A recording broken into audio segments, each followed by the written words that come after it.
What does it say, Dana? It's nothing good. It's not as impressive as yours. Call the order.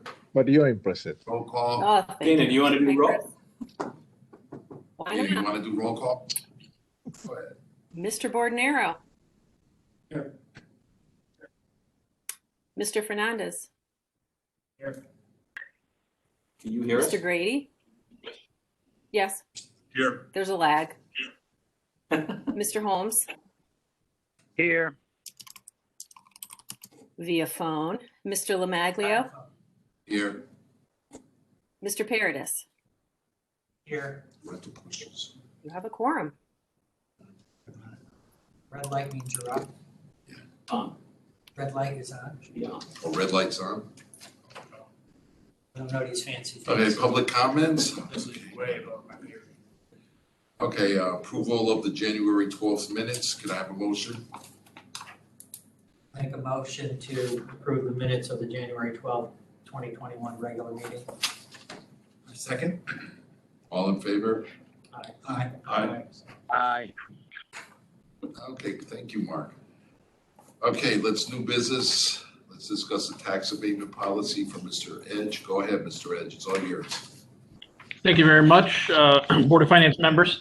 It's actually a couple quick things I'm going to go through, three in fact, hopefully can make it relatively quickly. I believe Mr. Delaney had given you the information today. Essentially, Berlin tax abatement process is, and you have the sheet, I'll go through quickly. Firm applies to the Economic Development Commission with the attached form. I get the application, I'll take a look at it, see if the type of firm, investment, and if the project will create taxes and jobs. The way our tax abatement policy works is by state statute, we can only give tax abatements on new to the tax rolls. So if we have a vacant building, somebody comes in, they just the building and do nothing, we're not able to give them tax abatements. So essentially there needs to be a benefit, both taxes as well as we look at the jobs. So we'll go to the Economic Development Commission for their consideration. If Economic Development chooses that yes is a project that makes sense, they will then make a recommendation to the Town Council. We will create a Town Council agenda item, which will include a copy of the tax abatement application, pro forma, that essentially is done with a 20-year window. I get the information from our assessor, approximately what the assessment will be when a project is complete. Usually that's when it's a new construction, but I try to get numbers from him that are as accurate as I can get. And then we also send a letter to adjacent property owners when a tax abatement is going to be done. If it is approved by the Town Council, tax agreement is prepared, signed by the party receiving tax abatement, as well as the town manager with the town of Berlin. So that essentially is the process at this point. And as I had written down here in the bottom of the note, we definitely can consider having the Board of Finance look at tax abatement applications. Right now, there's nothing written that has that in there, but I know too, with the Board of Finance being relatively new, I'm sure we can take a look at it. Questions?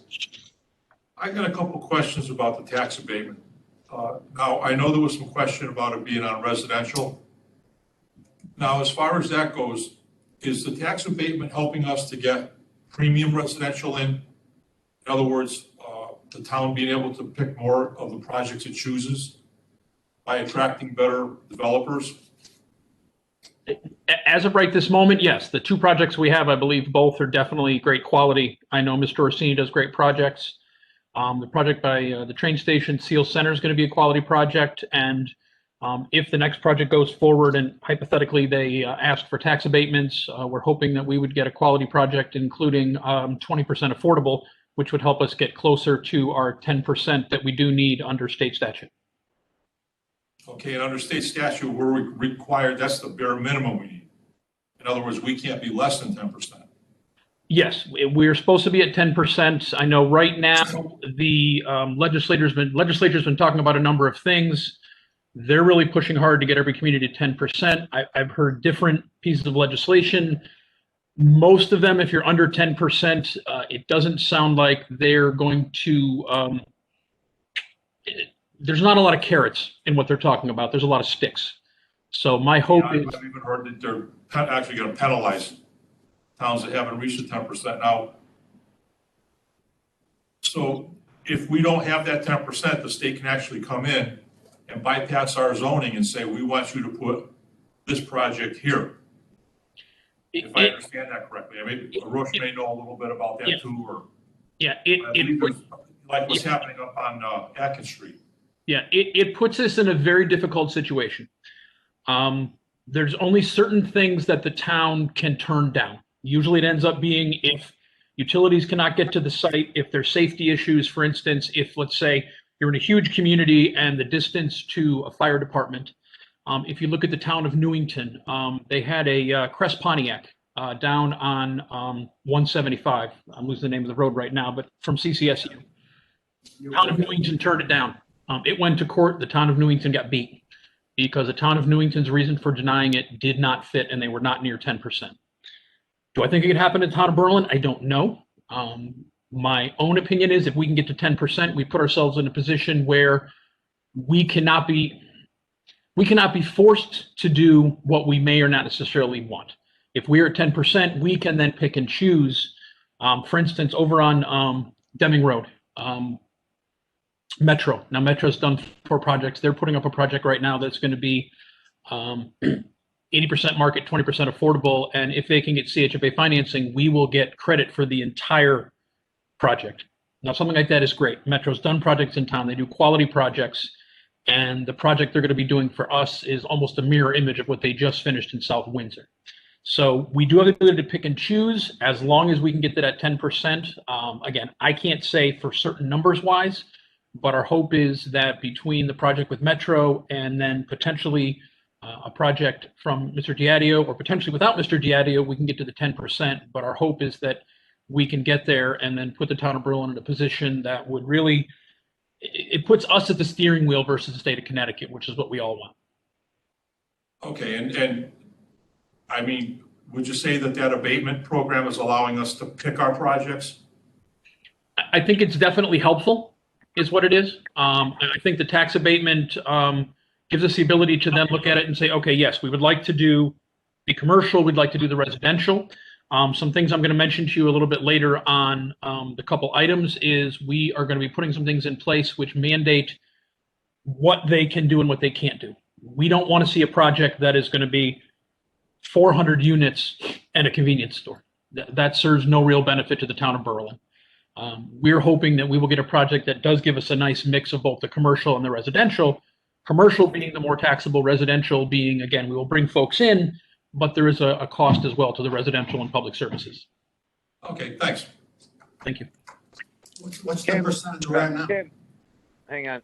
Tim, there's a case going on in Woodbridge right now that a lot of people are watching. They're trying to declare the town zoning regulations as discriminatory because they have residential lots at 1 acre. So there is a lot of push coming against all suburbs.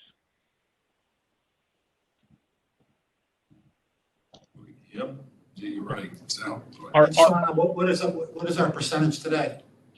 I don't know the exact number. I know I've been working closely with Jim Mahoney on it. We think we're probably between 9.4 and 9.6%. So we're very close. It's figured every 10 years. I think we're waiting for the new census numbers, which may not come for a couple of years. And it's based on a couple things. One, it's based upon if someone has a FHA mortgage, it's counted as affordable. Projects that are financed through CHFA, such as the one Metro's doing, is even if it's only 20 units, we get the entirety of the units. So it is a formula that's done. I know we can find out where we are percentage-wise, but I know that we're within a short distance. I can't say exactly the number, but with the 88 units that Metro's doing, I'm confident we can get close. I'm not going to say we're going to be there, but we're definitely going to be close with that Metro project. Thank you. Chris, this is Jerry Paradis. Is our tax abatement program structured to only kick in at a certain level, or is this available to small businesses? Yes, a great question. We actually we have it in tiers. So it's based upon the amount of investment. If you come in and you invest, I think it's $150,000 for a project, you can get a 3-year tax abatement. If you're going to invest $1 million, you can get a 5-year tax abatement. If you spend $3 million, you can get 7. If you spend $12.5 million, you get 10 years. And essentially what we've done is we've literally incentivized. If you're going to spend more money, we will give you a bigger tax break. The good news on that is because we can't give tax breaks on existing, anything we're giving a tax abatement on is going to be new to the tax rolls when it is completed. Thank you. Now, why can't we give some tax abatements to existing businesses? For example, like the Ave, they put in a big addition in the back of their kitchen, right? It's going to increase their tax rolls, so they're going to commit. Obviously, they're committing a lot of money to stay on Farmington Avenue. So why couldn't we give them a little percentage off on that? That would give them some incentive and help them out. I know we can do it on the tax reasons by freezing taxes or whatever, giving 0 tax increases, but that's not going to happen every year. I mean, that will happen. We're trying to do the best we can. But businesses like that have contributed. I mean, that project probably costs $200,000 to $300,000. I mean, maybe we give them. I mean, can we do that, or it just won't work? No, I have not approached them on that. Excuse me, Chairman Lamaglio. Yes, that would be a great project because we actually have put something in place which we will allow retail and similar businesses. So yes, essentially it would be, the tax abatement would be on the increase in assessment. So let's say the property's worth $100, they come back, it's worth $200. We would give them the tax abatement on the increase in taxes on the $100 difference. And yes, I will definitely talk to the Ave. I actually was with them the other day. They actually won second place in our most festive business. So I can talk to them. Absolutely. If a businessman is willing to contribute and expand their business, like take Forest Machine, for example, if he decides that he's going to expand his business and add, I don't know, 10,000 square feet, well, he should be entitled to get some type of tax abatement there because he's adding material, he's adding equipment and stuff like that. That was an existing business, but we should be able to take care of them because they're going to commit to the town for another 20, 30 years. Absolutely. That's what I'm talking about. I would agree with you. We've actually done that. If you look at a couple of our businesses, Budney Aerospace, Budney Industries, Tom's, these companies, when they expanded, have all taken advantage. So yes, we do it both with existing and with expanding. And the problem, I don't have a problem with tax abatements on apartment building complexes. Yes. If they have businesses on the side, like the one on Farmington Avenue, they're gonna have stores, whatever they're gonna put on there. They're gonna have a commercial component. I mean, that's great. I mean, I think it's important to have that commercial. The problem I have is to give an apartment complex that doesn't have the commercial tax abatement, because in reality, they're just a residential apartments and we only can tax the next number of dollars. Now, if they have the commercial end, yeah, we're gonna get the commercial end, we'll give them a little tax break.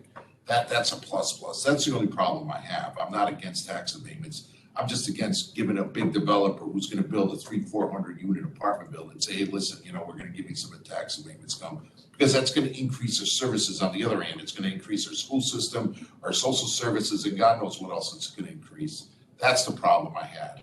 But if you can fix Understood, yeah. And if you look at the Metro project, Metro did not come in for any tax abatements. There's 100% apartments. That's right. One of the nice things is, and I'll mention it here, is we are making, actually, we're going to council the next meeting to make some changes to our tax abatement policy, which I can mention. Once we go beyond this item, I can go to that next. Go ahead, go, take it. Tell us Great. about it. Thank you. So we are making proposed changes. It's probably about 3 pages in your packet. Proposed changes to tax abatement policy. The first of which is we're going to give the town council the ability to look at the merits of a project. At present, there's no language in there that gives the town council the ability to look at it and say yay or nay. It's kind of a, if it fits, we go forward. The nice thing about that is, for instance, what you're talking about, Chairman Lamaglio. If the town council looks at it and says, I don't think this is a great benefit to the town, the council then has the ability to look at the merits and say, we think the benefit is not there for a tax abatement. The second piece is we're going to be removing all tax abatements on the residential portion of projects. So essentially, moving forward, if you come for one, you'll be unable to get the tax abatements on residential portion of the properties. Next is the 10-year tax abatement schedule for projects. Now, again, this is most likely going to be just commercial. So if you come in, you're going to do a big industrial building, you spend the $12.5 million, the numbers will go down to what really matches up more with our 7-year tax abatement. So 70, 70, 60, 60, 50. So it's more of a gradual drop where now the 10-year is, the drop really doesn't happen until probably about year 7 or 8. So that really lines up more with where we are with our 7-year tax abatement. The last piece, and this is some language we're going to be adding at the end, is, I'll give you the reason why. We have one project right now, which is the one that's going through planning and zoning right now, which is the one just south of Blue Lobster. He has been talking about tax abatements. So essentially what we're looking to say is if you have an application who comes in after we put this new tax abatement policy in place, they have the ability still to apply, but they're going to have to hit certain milestones. What the milestones will be: one, a minimum of at least 10% of the new building square footage must be for commercial use. They must obtain and maintain all building permits within 1 year of the effective date of this amendment. So let's say it's next Tuesday night. They must begin construction of the structure, footings, foundation, or physical structure of the building for both commercial and residential within 2 years of the effective date of this amendment. They must submit an application for tax abatement within 60 days of securing planning and zoning approval.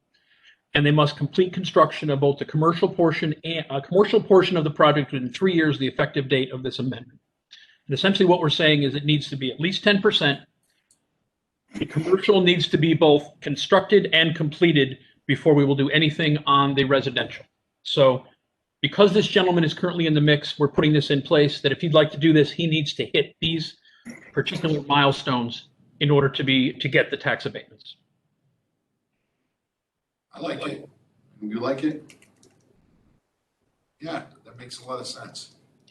Yeah, As long as we monitor it too, though, make sure we're not screwing ourselves up on some of the mixed-use projects too.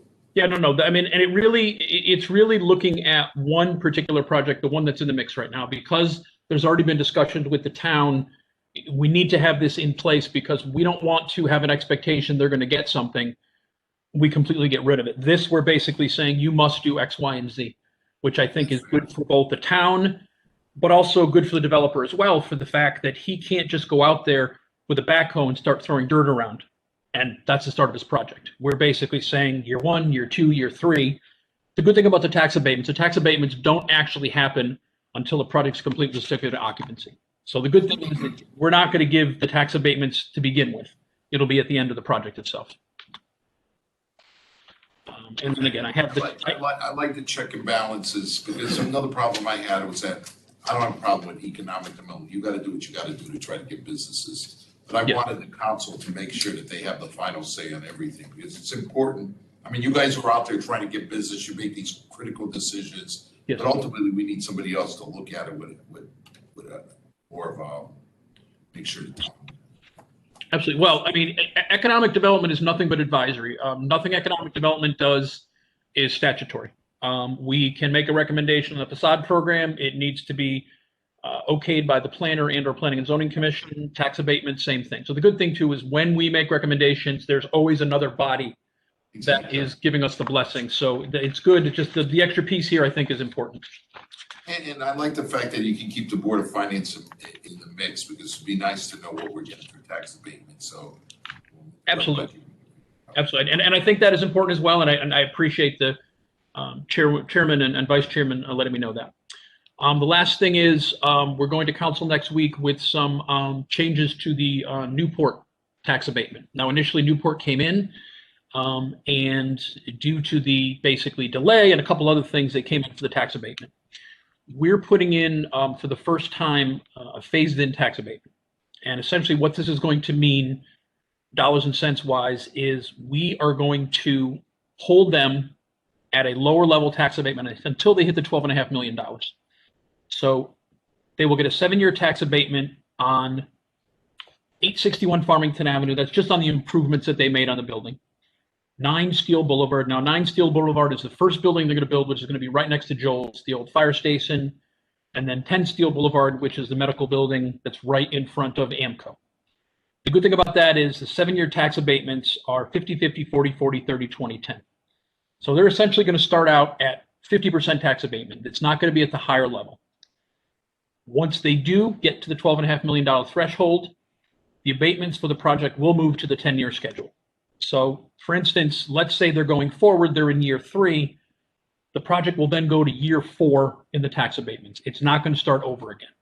So with that, we're essentially getting the benefit until they get to the $12.5 million on hitting the lower level tax abatement. Sorry, just get my brain here.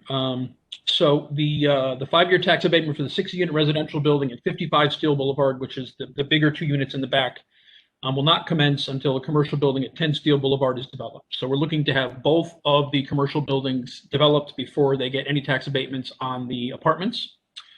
And then what we have said is they will meet a minimum percentage of commercial to be eligible, which would be 20% of the project. At present, I think theirs is between 22 and 23%. So essentially those pieces in place will put us in a position where until they hit the $12.5 million, we're essentially giving them a lower level. We will collect additional taxes. And then when they're finally at the point where they've hit the $12.5 million, the 10-year abatements will kick in, which I think is good for us because we don't know what the market's going to do. And at this point, it's a great project, but I think this particular board, I know, would love to get more taxes on the front end. If they get to $12.5 million, great for everybody. But at least this way, we're in a position where they're still getting a tax abatement, but at the lower level, which is better for the town and also helps them at the same time on the commercial buildings. I like it. Makes sense. When are they going to start construction? I see that they moved their big excavator this spring, weather permitted. What they're doing right now is they've been doing basically, I'm saying holes in the ground. That's not the word I'm looking for. To check how solid the ground is underneath for the foundation, the heaviness of the buildings. So the hope would be, I would hope within 3 to 4 weeks they do a groundbreaking and then get rolling on the building. So we're hopeful that we will see some building commence in this year and hopefully see something close. Again, I won't say close to being done because I'm not a builder, but I know they're very eager to do something and get that up. Okay, thank you. Any other question, guys? Okay, thank you, Mr. Ed. You always do a wonderful job. Keep on doing the good work. I appreciate it. One last thing, if I could quickly, just want to mention to you that, and I'm going to share this for 1 second, if I could, something fun that I am doing here. Hold on. Why is it not doing it? Already. I won't show it to you. Looking to do a new promotion called Berlin Bingo. What it is, it's going to come out in a couple weeks. Essentially, it is going to be a bingo board. The idea is for residents and or people who work in town, much like a bingo board, lines, X's, etc. There are gift cards. The good news is it encompasses almost anything you can think of, from getting your car worked on to physical therapy to martial arts. And the good thing too, all the gift cards that are going to be given away were donated. And so that'll be launched probably the 25th. Right now, the intent is to have it inserted into the Berlin Citizen so it goes to every single household in town, because we need to do everything we can to make sure the businesses we have are both successful and that they stay open.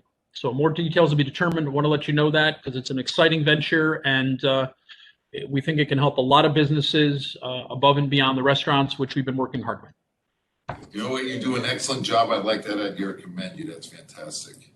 Thank you so much. Members, thank you so much. Have a great evening, and I appreciate your time. Thanks, Chris. Thank you. Thanks, Chris. Thank you. Okay, Mr. Delaney, now it's your deal. Oh, well, the next one was added on a couple weeks ago. The Mr. Paradis joined staff in talking with PKF, our outside auditors, and reviewing the comprehensive annual financial report, the audit report, and everything. So every year we kind of open it up for if you want to relay anything, Jerry, to the group or comments about it. Yeah, I have a few things I'd like to share. We went through the annual financial report, and I just want to talk a little bit about that in a couple of minutes. I want to get some of the other stuff out of the way first. We reviewed our compliance report related to state grants and federal grants, and they reported no issues, no control findings, well, no compliance, no internal control issues related to the grants, which is a good thing.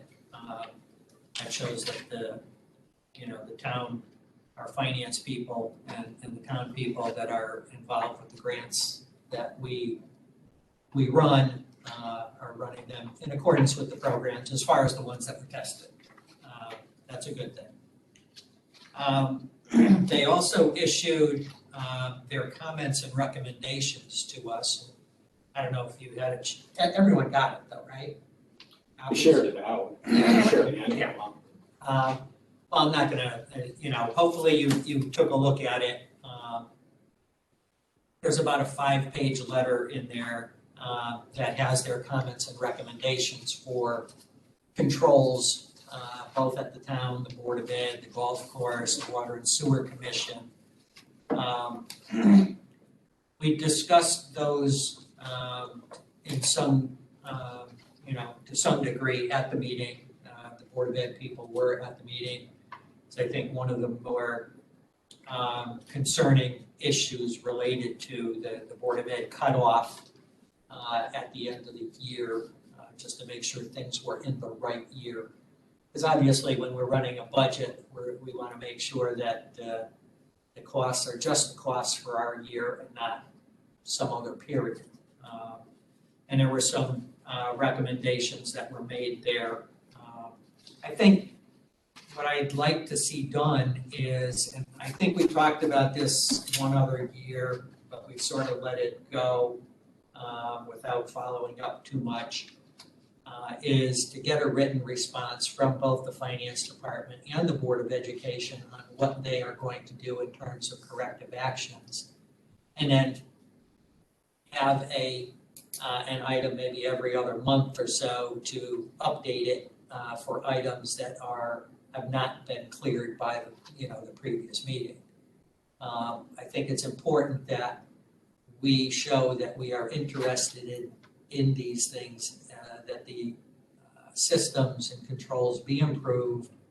I think it's just an important thing that we show that these things are important to us as far as people that are relying on the information coming out of the system, to do our job. So if we can't rely on that information, well then we've got a problem.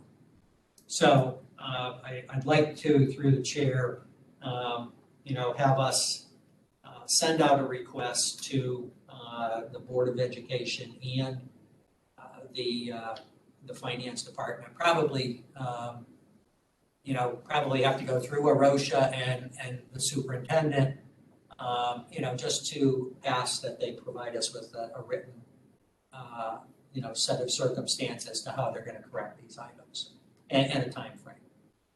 And then we'll follow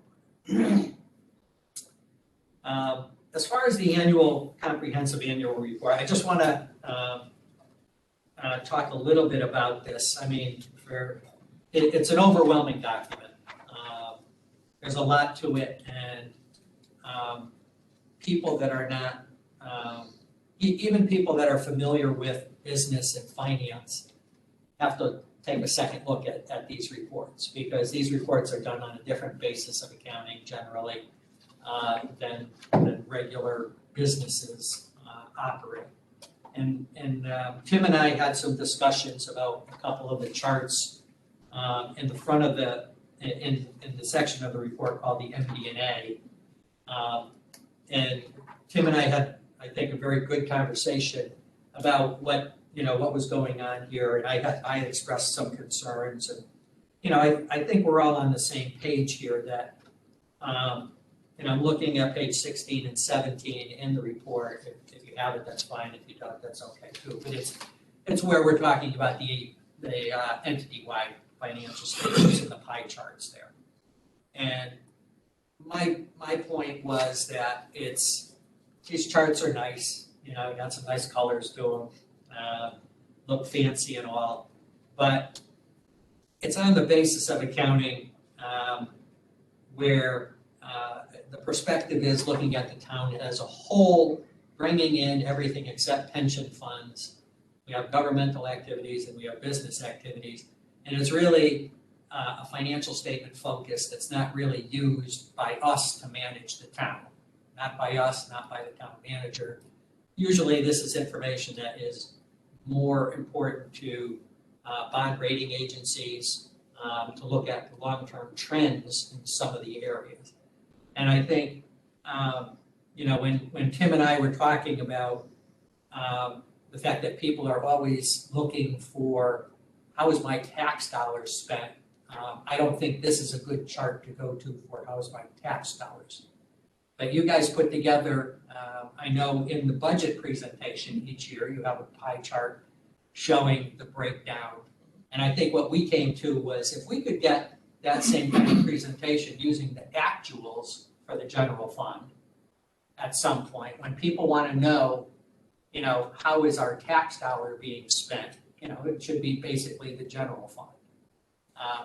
And because when I say tax dollars, I think property tax, all right? Obviously, we have state money and state taxes are involved there, state income taxes, et cetera, et cetera. So nothing's free. You know, a lot of It's all our this money. Yeah, it's all ours from somewhere, but usually the questions that I get focus more on my property tax and where that's going. So we were wondering if somewhere, either on our website or something, we could have something that at the end of the year that, you know, we know you give us the one that shows the budget. I'd like to see one at the end that says, you know, that I could point someone to say, okay, this is how it actually ended up. I think part of the problem is, just like with the Board of Education's presentation, they're using the 49% number. And honestly, that's insulting as a taxpayer, for them to be able to say that 49% is for the schools, because it's ignoring such a big block of expense. And that's why I think this chart, although it's not perfect, like we talked about, it's not perfect, but it's much closer to reality than using a number near 49, 50%.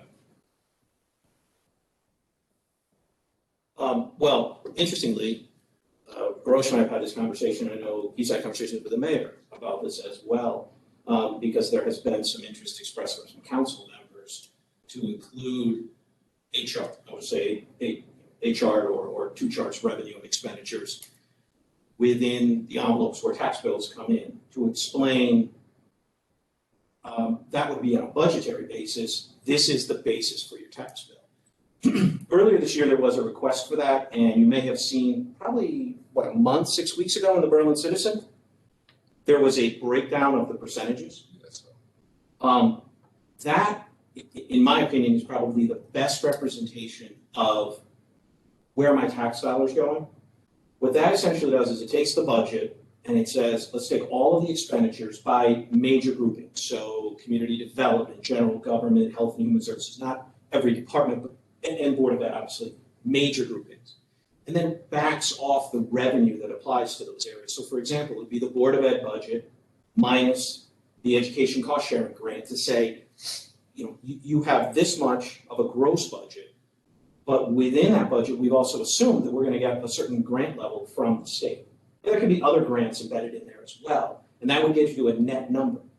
That total across the board is essentially what leads to the amount necessary for your taxes. And that would be a representation of where are my tax dollars going? Not where are we spending all the money, but where are my tax dollars going? Because if you had a budget of $100 million, but you generated $80 million from fees or donations or something else, really your tax dollars are only $20 million of the budget. To know where the $100 million goes really doesn't represent where your tax dollars go. So the thought was using that approach to basically say, if we strip out all of the revenue sources that apply to these areas, what are you actually being taxed to pay for? And I'll give you one department example, the building department. Building department fees actually cover the full cost of that department. That department, our building official, his department, actually is not part of your tax bill. It could, if taxes dried up and there was no tax revenue, assuming we continue to do the building that we would have done, the fees for building permits cover the full cost of that department. So the way this would represent it is to say zero tax dollars are going to cover that department. You'd roll all of those pieces up, and that's really what you're being asked to pay when you're paying your tax bill. The rest of it is fees, the rest of it is state grants, the rest of it is interest on earnings, We get cell tower rental, we get rent from the mobile home park. We get a lot of other revenue sources. I don't know if that would address what you're looking for as to where do my tax dollars go, or where am I going to tax? So is that gonna, at that point, take and divide up, or put that Department 61 into the Board of Education? Yes, All right, and then also you would have to, at that point, take long-term debt and divide that between general government and Board of Education. Because that, your tax dollars are going to pay long-term Right. debt. in this particular instance, we kept that separate because the general government is then broken down by the categories. In other words, you would put community development, that's building, official planning and zoning, economic development. You wouldn't be able to attribute the debt to those pieces. I mean, you put it all against public works, but that's not really fair because, or Parks and Rec, you would say, well, the Scalise bond is Parks and Rec. Well, it is, but it's not like Parks and Rec came in and said, we'd like to borrow $1 million. It was a field for the community. So what we did in this case was debt service was kept to the side as a separate piece. What that allows you to see is the target number we should be going for as a community is 3 to 5% of our budget going to debt service. That's really the broad best practice level, or less than that. But really, it should be 3 to 5%. And we're at now, 11.5. That is actually down. A couple of years ago, we were at 13%. We've been working it down. I mean, you recall it, that chart with a lot of numbers where we were at almost $108 million back in 16, and we're at 91 now. 91 is still high. It's essentially 100% of the budget. If we follow through the recommendation and don't borrow anything this fiscal year, we'll be down at about 81. So we're getting down there, we're getting below the budget cost. So the idea was that operating costs and the revenue associated with those would be used to give you a picture of what's left over. There would be an element that would go towards debt, pension, those items that really aren't about operating. And they're really things you can't adjust, even if you don't like them. And I think everybody who, since we've been talking about those percentages, I think everybody, regardless of party or political bent, has said that's ridiculous, we shouldn't be that high. And so we're all working to get that number down. I think the only thing, when you show the budget position, summarize the Board of Education piece versus a town. Put the debt as part of that Board of Education numbers, right? I have a chart at the bottom. So I think if the taxpayer does need to know that the debt associated with Board of Education should be part of that, total. Because, basically we do separate town versus Board of Education. And Well, we have a it should be clear to bifurcated the budget, taxpayer so- that, it should be clear to the taxpayer that Yeah. whatever debt is associated with, whatever the school, high school, whatever, should be under the Board of Education as part of this, presentation. That's my personal opinion. I don't think that would be a hard thing for you to show, even if you wanted to keep debt service in one section. It could be identified as town debt and Board of Ed. Oh, absolutely, it could be. yeah, they that's, do that that's in the budget what I'm saying, now. just split that Oh, total. yeah, absolutely. That's already known. That's definitely, that's in the budget. So that you can ultimately reach a pie chart that's somewhat reasonable, where you can say X% is related to schools and X% is related to general government. But a real number, including Area 60, or, Department 61, Area 51 should be. Department 61 and, the debt service and all that. Yeah. It could be as simple as a pie chart of general government and Board of Education, because that's how we're looking at our budget. And I it's have gotta a be a chart in real there. If number that's shown. what you want, that's easy to do, just converting the chart into Yeah.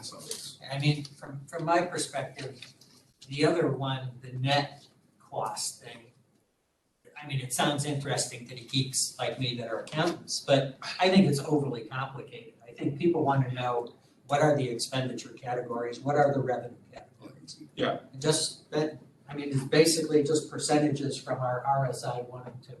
that's fine. We actually, that chart actually exists in the budget. It would just be putting graphs against those numbers. That's easy to do. Because I mean, it's the thing that, it's an interesting exercise to go through, but even when we're doing budgets, we're not considering the net cost of the building department. We're not saying, okay, we gotta raise fees because they're a money-making department or whatever. I mean, those fees are set independently of what the cost is. The cost is driven by what do they need to do their job. But it should be a consideration when considering costs or cost cuts. Oh, sure, but I'm saying that's not necessarily the perspective that most people have when they're looking at it. Certainly management should be looking at it, you know. And we are. Yeah. Okay, we're all done on that? Yeah, I know you want to get off this audit report. No, Jerry, this is your deal. If you want to go on, we'll let you go. No, I mean, I think Mark, no, because I think we have Mark, are some, you sleeping or you're up? He's gone. No, I'm just on mute. Relax. no, I think we had some good discussion, you know, Tim and I, you know, on this stuff and, you know, thinking about what is good for, or what we think the best thing to show people when they ask that question is, you know, and I think that's what we want to do. We want to be on the same page in terms of letting people know what's out there, and the numbers speak for themselves. They You do. know, I mean, and that's why looking at budgets is one thing, but then having the ability to look at the actual after it's done is very important too. Okay, so we have agreement. That's fantastic. Okay. Number three. Let me just ask Mr. Delaney one more question. Do you Go know ahead. what the status of our contract is with the auditors? Status. Yeah. You know, 1-year contract, 2-year contract? We signed a 3-year contract. Let's see, year 1 was my first year, so we should be coming in, this should be year 2 of the second 3-year. Okay. Okay. We got anything to discuss on the fiscal 2021-22 budget? So when's our meeting? I don't have a calendar. When's our meeting? So that is actually what I March 1st. included. March 1st? Okay. March 1st is when it's due. We're actually having one night of meetings in When? hopes that we can get everybody together on March 3rd on Wednesday. The idea would be that you would all be downstairs in the Board of Bedroom, along with the town manager and myself. Dana, you're welcome to join or virtual, You know, as well as the superintendent and the president of the Board of Ed. And then everybody else would join virtual, just so we keep the attendance small enough that's that fantastic. the governor doesn't come. We're through looking TV. forward to that, right? And it'll be one night, so the hope is that the council could join virtual and everybody else just one night on March 3rd and do all the presentations that one night, from revenue to Board of Ed through general government operations. The last 2 years, we've had kind of hour-long meetings, and rather than having them broken up into 2 or 3 nights, putting them together and allowing everybody to kind of come together. And I think you've now had a preview, Sal certainly had a preview last night. So what does that mean? So we're all gonna get, It'd be a longer meeting. that's what I'm saying, be alone. But it won't be a crazy So meeting. March 1 is not a meeting. March 1 is the deliverable. I expect that you'll have the budget before that. The board obviously voted last night to adopt the budget that the superintendent put forward. So unless they change something, I expect that we'll have the town done, and by the last week of February, you should have it to be able to review before the meeting, if you so choose. Sam, one thing that I. Oh, go ahead, One Sal, thing that share I with did, us. think about is, I like to go forward, you know, ask some questions to the Board of Education ahead of time, like last year. Yeah, go right ahead. And if anybody has any input, maybe it could work through me. Yes. So my thought was that if anybody has any questions, give them to me by February 16th. Okay?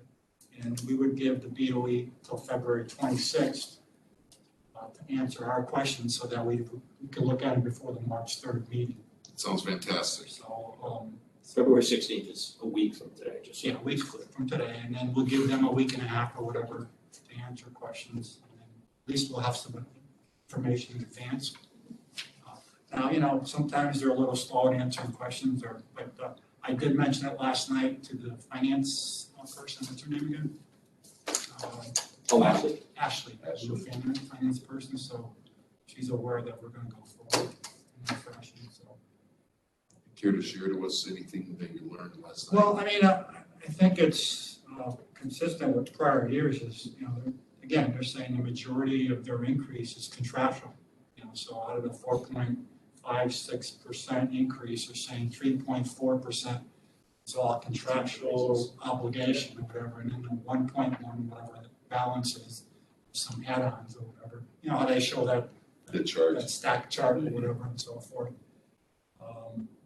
I think we gotta look at it. I mean, the question I had was, I got a little confused in terms of when she did the presentation, that she kept on mentioning COVID-related activities, but yet the budget, or the superintendent letter stated that COVID-related activities were not included in the budget because they don't anticipate COVID-related activities. So I'm a little confused on whether there is things in there that are Can you COVID-related. get it clarified? They said there isn't any COVID-related. I stood up and asked the question. But, I mean, if I look at some of the details, and some of the increases, I'm thinking some of it is related to COVID and I'm not reducing those, for the new budget. But I'm gonna ask the questions again.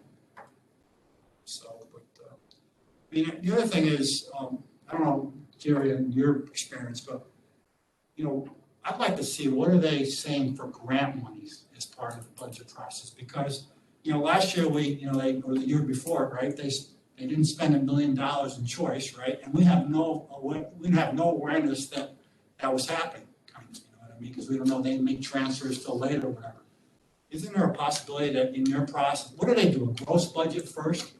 Do they do a gross budget and then they take out for grants, or how do they, and maybe, I don't know how to do it. I was told today that they talked about those budgets last night, about choice and some of the other. Well, I talked about a possibly $1 million choice. But they did have a budget for them. That's what I was told Did they today. show all the grant? I don't know if they I was show. told that their for their grants, they were coming up with, that they had budgets. Because I know you had mentioned it before, I had mentioned it before. And, so I mean, we're gonna have to do a little follow-up there, because if you're of the opinion that they haven't done that, you were at the meeting, I wasn't at the meeting.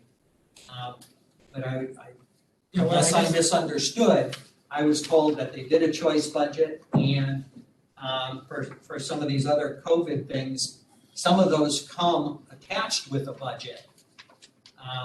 Where they have to fit into their costs into certain categories. But some of them are like the latest one, the CARES money, or the ESSER 2 money, 644,000.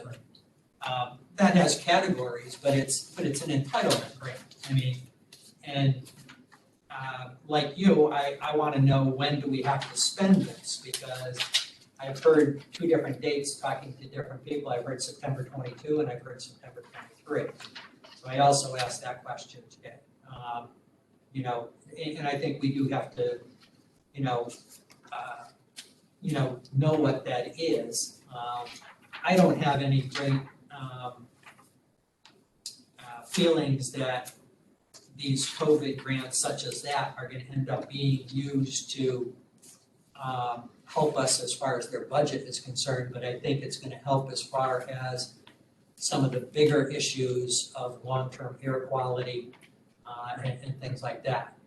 Those are, if we can find grants to go towards those things. I know they've already started with, we're doing work at Willard, right, Kevin? We've got a planning, or we have a PVC is preliminary out on that.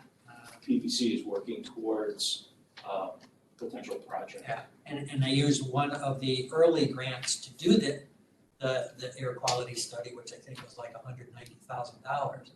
So, I think we all have to, take a measured approach, and I think it is important for us to look at the things like the choice grant. And I am glad that last year they didn't spend it, and that we did have that as a cushion coming in. That way they didn't have to come back to us, and even ended up having unspent money. Yeah, I mean, they did present the choice, they did present the COVID-related expenses. What I'm looking at is that, we get this report every month that says we got $5 million worth of grants, right? Whatever, the $5 million. What's offset? What's their budget, what's their proposed budget on all this stuff for this coming year, so that I have an apples to apples comparison, that's all. It's not just two pieces of it, but they gotta have an idea what they think they're gonna have as total grants. Yeah, I can tell you that on, you know, if you're looking at your sheet from Title I down to choice, every one of those grants has a budget that comes attached with it from the Department of Education, either state or federal. So all of those, so what you'd end up looking at is, you know, a budget for $106,000 for the Title I grant, $50,000 salaries, benefits, and boom, you know. So to find a consolidated budget for this, I doubt if anyone has ever put one together. Jerry, can I jump in for a sec? Sure. Because I happen to be on the phone with Selena today because I got a little war going with the Board of Ed on parents at sporting events. But he told me on that 600,000 plus, it's not to offset the operating budget. It is going to be for things like, say, a $70,000 Zoom license that they may have put in their budget. That's what that money's to go for. So Sal, Jerry, you guys are going to have to almost go kind of line by line and see what was in that proposed budget and what that, at least for this grant, that $600,000 is going to be targeted for, because that should reduce their budget. So that's what you think. Can you talk louder, Mark? So that's what you think. That's what you were told by Selena. Yeah, again, there's restrictions on the money. It can't be used to offset the general operating budget. It is for things, I guess you could call them COVID related. I don't know, but again, a Zoom license is very expensive. And if that's in the budget as a line item, that's going to get offset. And again, I don't know what the other items are going to be, but you guys are going to have to look at it individually. I think they don't even know what some of the items are going to be because they're trying to define exactly how to use some of that money. Because bottom line is the purpose of the money is that, you know, there's been a widening gap in, you know, on kids learning because of remote learning and so forth. So they're trying to figure out how these kids are going to catch up because they actually didn't learn enough during this whole COVID process. So they're only going to catch up when they're back in school. You know, That's considered COVID money. Right. Some of it is additional interventionists who can step in, especially at elementary and middle school levels. And interventionists have been requested and I would say not funded to the level that maybe the principals have requested over the previous years. So it's possible to use potentially possible to use some money for that, even though it's not necessarily just a COVID-driven phenomenon. The COVID circumstances exacerbated a problem. I mean, a lot of people will point to the cities, but it's a problem everywhere. The challenges exist for kids and teachers everywhere trying to navigate a year of this. the struggle is real. I could attest to that. Good. It's even greater. Well, that's what it is. Well, Mark said today that they're looking for next year, right, Mark? Mark, I was corrected on that. you were corrected. They were talking about the remainder of 2021, not next year. Okay. Okay, so we got any more questions? So we're gonna do our big meeting on March 3rd, right? And then you have the following 2 Wednesdays for your workshops, should you want those. Well, of course we Right now, they're scheduled for Mac, but I anticipate moving those probably here. Unless for whatever reason we get a massive outbreak, and then it would be virtual. Of course, virtual will be the option because we have to, if we're going to do in person, we always have to offer virtual as well. Any news on, are we playing, any news from the governor's office of referendum, or he hasn't decided on that yet? He's extended to April 20th. Our referendum by charter is the last Tuesday in April, which is after the 20th. Don't know what he's going to do.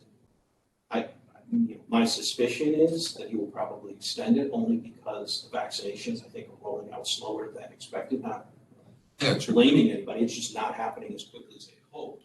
So we still have a lot of challenges. We have a lot of challenges with next year's.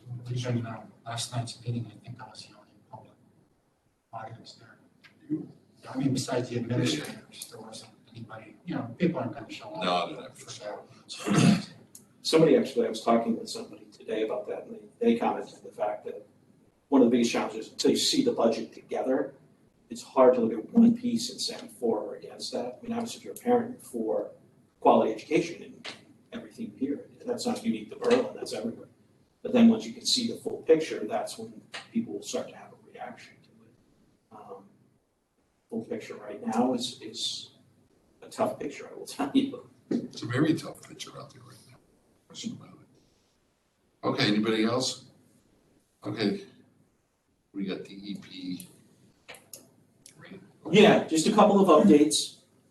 So the town was awarded a grant at the December 2020 bond commission meeting, a little bit over $2.7 million for 4 projects. It's the Deep Facilities Improvements Grant is what we've called it, because when it was assigned by OPM, it was assigned to Deep because there was funding being used there for that purpose under the previously allotted money from the legislature. We are now at almost basically at the starting point of the grant. So the money was awarded, but we are right now awaiting Deep to send us information to formally apply. It's an odd situation. We've been awarded the money, but there's no actual grant there. There's funding allotted. We have been told that within the next couple of weeks, and that was a week ago, we will be getting the application materials and the opportunity to apply. Obviously, we're going to be approved because the money's there, but we're going through that process. So there's a meeting tomorrow. It is to the major items, just to reiterate, are Biscaglia Field, so the grass field inside the track behind the high school, so turfing that, putting in a building / restroom facility by Sage 1, so the softball field at Sage Park. The third one was $350,000 to move the road entrance to Sage Park. That project we're going to have to evaluate because when Public Works came back and did a more detailed look at that, they're estimating that's probably going to be in the $1 to $2 million range. So that's going to be, does the town want to make up the difference, or do we want to see if that money could potentially be repurposed for something else at Sage? And then the fourth one is the scoreboard. Sounds good to me. Kevin, we're already working on repurposing that money. I think you know that. I do. Wouldn't expect anything else. Bigger scoreboard? Yeah. No, not a bigger scoreboard. Wouldn't expect anything else from you, Mark. You don't surprise us. All right, so that's good. Ductwork. What are we doing on the ductwork? Yeah, the ductwork project. This has been around Forever. probably the last 5 years or so. Just so everybody's on the same page, typically the ductwork at the top of a building like the high school would be inside the ceiling between the roof and the ceiling panels. The ceiling panels, per what one of the program managers indicated, are essentially up against the top of the school. So there's not adequate space. So as a result, the ductwork was put on the roof of the high school, which is fine. Now, it's not the only place that's happened. However, there's been some dispute as to where and how it's happening, but moisture potentially getting into the ductwork, you have paint deterioration and other things. So there was a few studies that have been done, but there was one that was called the tie-breaking study that was completed to kind of basically figure out, do we need to go in and jacket the ductwork? So essentially put something around the ductwork to protect it and avoid water getting in, potential mold, and obviously a major environmental and health issue. At this point, the plan is to go out and have the contractor who did this work develop the bid specs, put it out to bid, because they've come in with a number that's frankly lower than what others previously have discussed. It would be great if it was in that neighborhood, but to come out with something more formal and try to move as quickly as possible, getting that work done, closing that out, because that is really the last piece. I was told, and Mark was there too, I was told that if we can get this bid process done, Board of Education will sign off on it immediately, once it goes out to bid. That would be wonderful. That's what I was told. That Right, is Mark, the am I last- correct? I can confirm that, yes. Mr. Cunyo stated last night, said if they get a purchase order to do the ductwork, and they're saying he said it was approximately $300,000. That's what he said. That once they get a purchase order, they can go forward and close out Yeah, and then we can get that extra, whatever it is. Well, I mean, we have to- Closing it puts us in the, finally allows us to go to the state. No, but then we have, I'm talking about that we have money, our own money tied up. in Oh, we that. do, We have like approximately $1 million. What is it? 1.8. Of our own money Yeah, tied up there, right? So that's $1.5 million extra.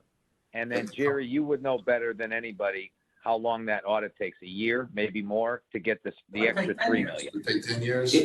We were told that it's going to take at least 6 months before they will notify us when they're going to put us on the list. Yeah. Oh. We should expect, per the program manager who's now retired, but he's done many of these across the state, he said, realistically, you should expect probably 3 to 5 years, given where they sit today. Yeah, but You've then had a number of retirements, and that number is just going to increase at the state level. COVID, they're working from home. But I'm talking about the cash that we have that's left over in this project. We can't touch that money.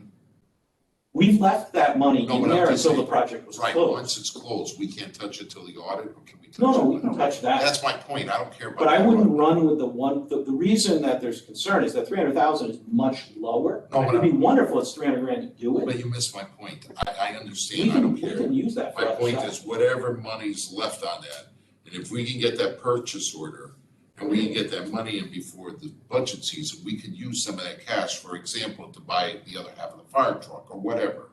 Am I correct? We could. That's my point. I mean, if we could expedite this. Yeah. And get some type of agreement with the Board of Ed, that frees up a lump sum of cash for us that we don't have to take out of fund balance, or we don't have to tax anybody, because they've already been taxed. Take that money and we can buy that other half of the fire truck or whatever we need to do. Right. Am I correct? You are correct. Well, let's try to expedite, because we need the money. The other thing that you'll have to consider, Kevin, is for discussion with our bond counsel is whether we've overbonded the project and that we have to put any excess back towards debt service. We have not. I've had the discussion with bond counsel, and because we actually have excess bonding authority, Okay. we had authority essentially to bond the whole project. The state required that. We didn't come close to that. We have expended far beyond the money we have borrowed. We borrowed $47 million of bonds, and we have expended well beyond that. So bond counsel has said we do have the ability if we want. His advice at that time, and we have followed it to date, is I wouldn't do anything with the money until you've at least closed out the project. Typically, it's advisable to leave what you can there, because if the state comes in through their audit process and finds something, and we, worst case scenario, had to send money back to the state, you would have money there. I can tell you this project was handled pretty conservatively. The ineligibles are reasonably conservative. There's some that are clearly ineligible. Everybody knew it coming in. There was ADA work done at Sage Park to deal with the bleachers and adding ramps there. And everybody knew when that was done, including the PVC and everybody else involved, that was not going to be eligible, but it was something that needed to be done in conjunction with the ADA work at the high school. Getting down into the field where the grass is was not compliant, and they made it compliant. So there were some of those items, but at this point, we do have the ability, if we want to. Again, we've left it there until the project was closed because nobody knew what was going That's to what be I'm saying. there. I mean, I don't say use the whole thing, but if we can get our hands on Yeah. that can help us through the budget process, considering it's gonna be a tight budget. I mean, it's food for thought, guys. I'm not saying we have to do it, but I think, Even if we use part of it. yeah, that's what I'm saying. I mean, it would help us a lot. If we can get the bid process and get the. Council approved to go out with the contractor who did the work, and we're moving forward. I mean, as quickly as we can. I would think they could probably make it an agreement, a written agreement that we're gonna move forward on the project too. I mean, once we get the bids, I mean, we've gotta actually know what it actually costs before we even do anything. Absolutely. And then we're gonna have to put some contingency money above that. So, I mean, we're not at that stage, but I would like to think if we could expedite this, that would really be a benefit for us as a community. Okay. Sorry. How low was their bid? We haven't put it out to bid yet. It was just an estimate. When they were working through the contract, working through their analysis, they estimated about $350,000. To tell what, the other estimate was quite high. Yeah, when the project was happening back 2015, 16, 17, when the argument was happening with the architect, I as to whether this needed to be done, whose fault it was, et cetera. They were estimating somewhere between 900,000 and $1.2 million. So you have a noticeable difference, and again, you have a period of years. So even if they were off by a factor of 3, and then you push forward years for inflation, I know inflation hasn't been extensive, but. But it should be about $1 million. So that's where we're kind of. But where's the disconnect? Did they say? I mean, we're not. Well, no, they're not, they didn't bid 300. No, I mean, the company that came up with this 350, did they say, why is there some type of new technology out there that's cheaper? I mean, there's a possibility. No, but that's also why they went with that and said, listen, if they're, Erosh, you were involved. And they're willing to guarantee PDC, it. et cetera. And if they're willing to guarantee it, let's just. Well, no, they're not guaranteeing that. I'm They said talking it should about the cost contract, about that yeah. much, and when the bids come in, it may be different. So did they actually also say that it didn't actually need to be wrapped? Well, no, I mean, they did say you have to wrap it if you want to protect it and extend the life of it and also have some savings on energy. Going back to your question, Don Lombardo was on this group that worked with the pricing. His estimate is it's going to cost $500,000 to $600,000. It just a guess that he's making based on his expertise, not 300 something. Okay. Another reason why it's 300 and change is that's a raw number without having a general contractor or anyone, town hiring anyone to do that work. And we probably won't do it because part of what we want to do is to have these guys write the specs for the bid since they came up with the 330, and so that we don't, overdo or have these, contractors come in, overprice it and make it a bigger project. And they had also given a 10-year return on investment based on their work that they did. So, the council approved for us to move forward. We have asked them to write the bids, the specifications accordingly, and hopefully we'll get it in the week or so, and we'll put it out to bid after that. Well, then we'll know where we stand. Yeah. It's still positive news if we get the project closed down. Yes. Get our hands on some type of money. Closing the project is huge. Yeah, it's Because huge. there's money waiting for the town. That's right. And maybe 2-3 years from now, we might get that 3-4 million. But if we can get even 500,000-600,000 is better than nothing.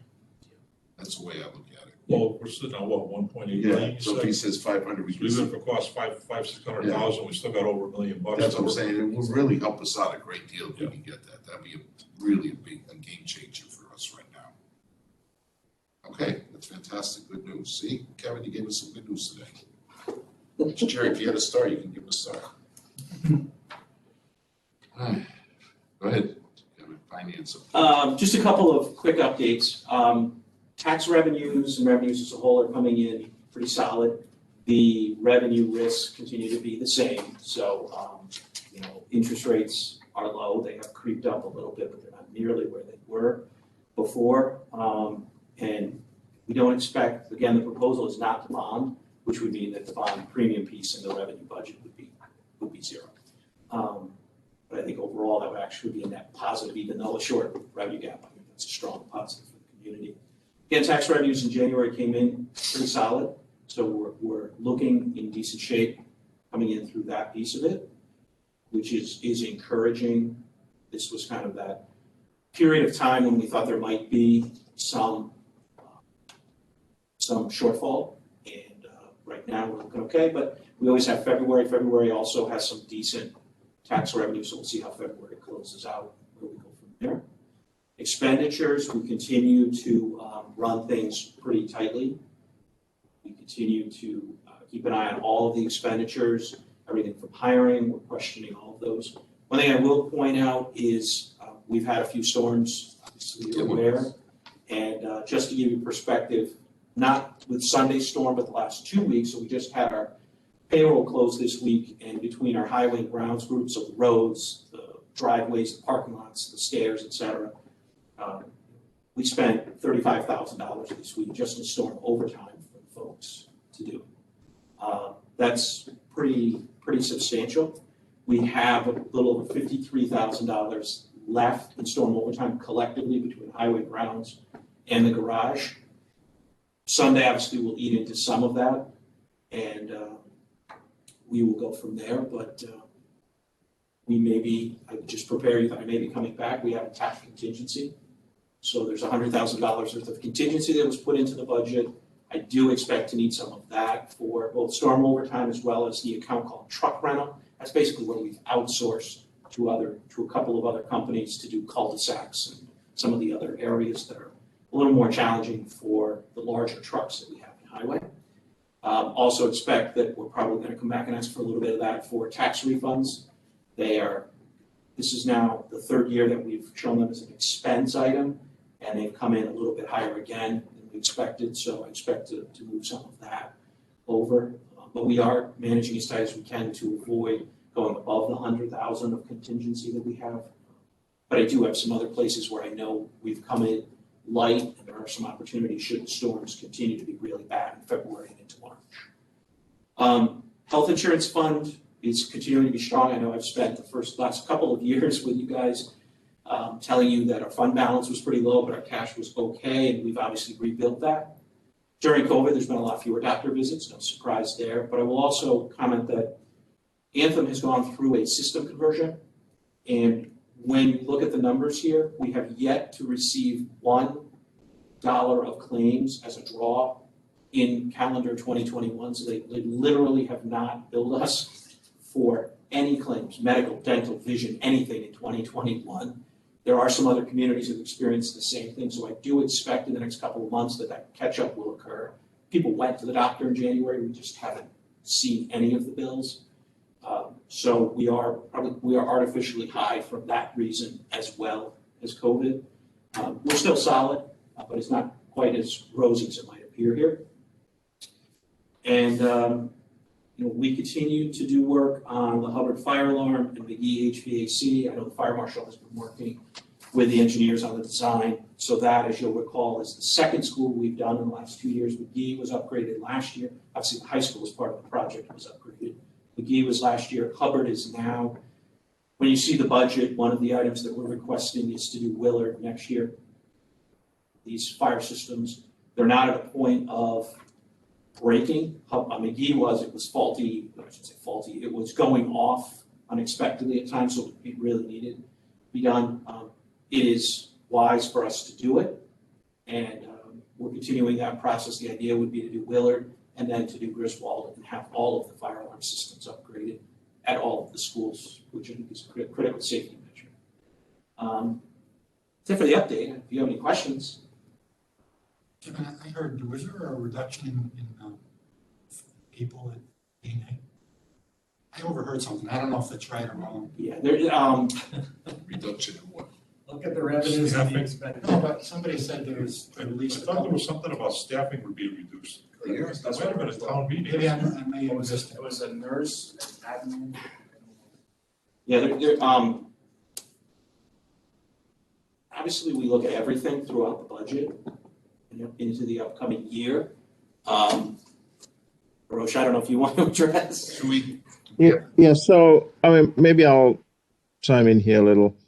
So I've been talking to Wendy, and, it's no surprise that the census numbers have been low, even prior to the COVID situation. During COVID, the numbers are down in the 40s. We are up in the 60s. But it's fair to say prior to COVID, even now, we are averaging around 60 and sometimes a little bit more than that, but not 80 or 100 that we wanted. So I've been talking to Wendy about realigning the budget to reflect the census number or the revenue figure, which is to try and reduce some of the expenses. And Wendy met, and then I spoke to all of the VNA staff to say that we would be presenting a budget that would reduce 3 FTEs, a nurse's aide, and an administrative position. We're looking at salary and benefits around close to 250 or so. Kevin can correct me if I'm off.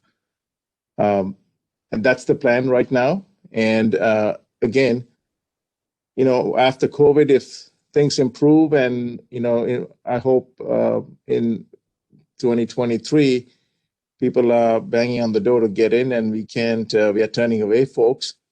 And if we have to expand, we can always do that in the following year. But in 2023, we will be submitting a budget with the parameters that I just mentioned. Just as a note, the latest financial report we have shows them at 38.9% of their budget revenue budget through 7 months, basically. I mean, the 300,000 that Kevin has as risk is pretty real. Yeah, I don't think anywhere real with that. Just one other question on, I was going towards budget, but what do you see as increases in health insurance for? Right now, we have 10% of the budget, so even what you saw from the Board of Ed last night includes 10%. I would expect that number to come in more in the 3 to 5% range. This is a particularly difficult time to project that. We are supposed to be getting the rates from Anthem, from the actuaries, either this week or next. So we always start the budget process a little bit higher. That way we don't come back to you in the middle of the budget and say, sorry, we need to go up 100 grand or something on the budget. At the same time, we've had, I'd say, a good 18 months in terms of claims costs, some of which is COVID, some of which is just we haven't had all of the catastrophic claims. We went through about a 3-year period of just substantial catastrophic claims. So I expect that our number will be considerably lower. I would expect that would represent savings on the Board of Ed budget as well as the general government budget, which we had last year as well. I would assume, I haven't had discussions with that, but I would assume that if that number does come down, the board would reduce its increase just like it did last year. They would follow suit with whatever we do on the town side. If it's a real reduction, because we just go in and transfer that money into the health insurance fund, from a board perspective, there's no compelling reason to leave it high or whatever. It's just transferred into the health insurance fund. So that's what I would expect. Any other questions? Willing to do a projection on year-over-year revenues? Year-over-year revenues? We up this year? Well, that's what I was. Actuals or budget next year? As far as what, everything coming into the town? For the budget for FY22? Yeah. I would say right now the budget would show down. We're down. I mean, the interest we had in there was 500,000. We're not going to come close to that for interest revenue. No. Again, taking the 250,000 out of bond premium, and we had 140,000 for a late bond action that we did for the fields we hadn't put in the budget, so we appropriated some money there. If I take those guys out and then I ignore the one-for-one funding of contingency and the pension, if I strip those guys out and just deal with the rest, we're down. We're down a decent amount, just because of the 2 items that I mentioned. The rest are reasonably flat. Right now, I'm budgeting 90,000 down in ECS, because that was what was agreed to in the 2017 bipartisan agreement in the legislature, was the towns like Berlin, the vast majority of towns in Connecticut, would lose a little bit of ECS money every year, and that money would be shifted towards the alliance districts, the schools that are facing particularly poor performance and scores. That was a legislative decision. It's continued to be that way. But we'll have a better answer tomorrow. The governor's budget addresses at noon tomorrow. He'll be releasing his numbers. We'll get a much better feel. I'm hoping that that's where we sit. We did have a meeting, was it about a week ago, Roche, with our legislative contingent, Senator Lopes and our 2 representatives. Obviously, it's very early in the process. They're not saying what will or won't happen.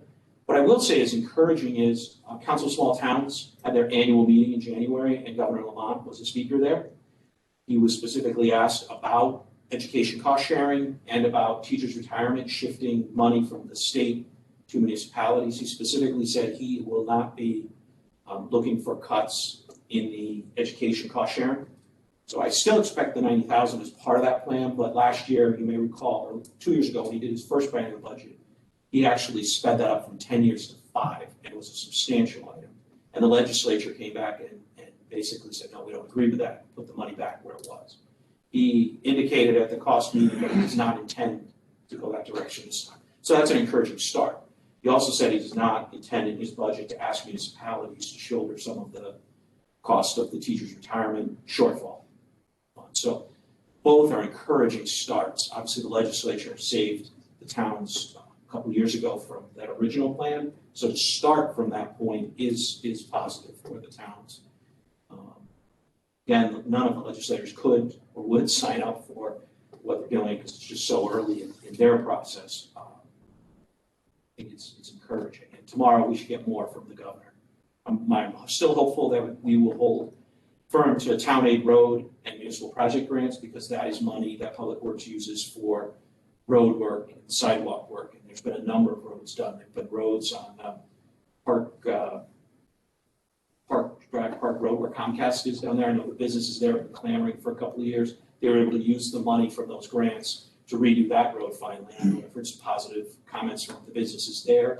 There have also been a number of local residential roads. I did actually talk to Public Works about your road, Jerry, when I went up to drop off the stuff. I came back. It's the first time I've commented to them saying, what is wrong with that road? Oh, Jerry. My road is a war zone. War zone? I didn't realize they tore it up. Was it CMG tore it up to put the piping in? And they actually intentionally said, leave it. So we're trying to partner with CMG and a little cost saving to fix the road. They just fixed my curb after 10 years for crying out loud. I mean, it's just a straight. I asked Gary probably, how can they hit my curve all the time? It's just straight. I mean, I can see it like we were in a bend. Because I mean, my whole curb was just gone. My sprinkler system was gone. They probably fixed it. So, I mean, they did a good job. But they didn't put grass seed in front of it. But that's another story. Okay, so we're all set? We're all set, guys? Motion to adjourn? Motion to adjourn. Second, over here. All in favor? Kevin Aye. Delaney? Yes. Kevin? Yes. Can you call me tomorrow on something? If you come in and grab your CAFR stuff, then yes. You're the last one who's left the books in my office. Really? That's a shock, isn't it? Sure. I will do that, Kevin, I promise. All right. Okay. Dana, Okay. thank you Good very night. much. Good night. Thank you. Okay, we're in a positive mode now.